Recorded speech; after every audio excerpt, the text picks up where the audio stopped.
إن شاء الله النهاردة عربية بيجو 504 للغاوي فقط. العربية موديل 74، رخصة سنتين ونص، مكنة معمرة ولا كلمة، كبارن جديدة، ديسك واسطوانة جداد، بطارية جديدة، دواخل العربية سليمة.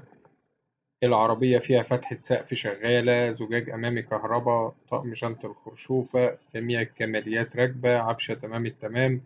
عربية مش محتاجة جنيه مصروف. السعر إن شاء الله المطلوب 130,000 جنيه. رقم التليفون هيظهر في آخر الفيديو. تاريخ العرض 20/9/2024.